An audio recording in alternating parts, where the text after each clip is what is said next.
Takže 8 a momentálne máme nejakých pol 8, pol 7, pol 7 asi bude nejakých 18:20.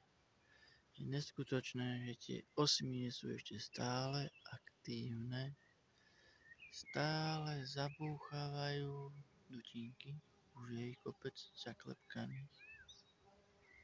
Nejaké som im doplnil, krabičku, z ktorej vyšli, som už odstránil. Stále prichodia nové bzuky. Ako som s nimi veľmi, opeľováč je, verím tomu, že vo veľkom podstatnejší ako včela medonosná. Lebo hovorím, slnko dávno zašlo a tie včielky stále makajú. Mám tu ešte takú dobrú správu pre Márie Ján.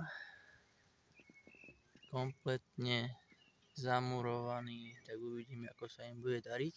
Či na jar vyjdu, či nevyjdu. No a tieto už začínajú navštívovať aj z Martinových sadov to hniezdo. Tak uvidíme, prvá je zavretá. Verím tomu, že keď dopúchajú tieto aj maxitrubky, tak začnú stávať tie štvorčekové. Uvidíme, ako to bude. Tak držte palce. Hovorím, tie včielky stále prilietajú. Ďalšia obrovská. Keď budete robiť hmyzí hotel, väčšie pletivo, tá včielka má cez to problém prejsť. Hej. Radšej očko 1,5 na 1,5. Radšej chodia tadiaľto.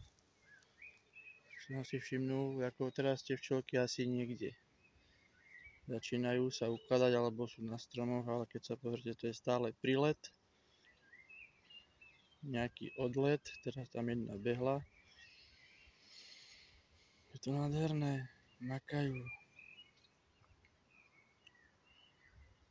Hej, takže hmyzí hotel na škole frčí. Držte palce, včelári Lava. Čaute.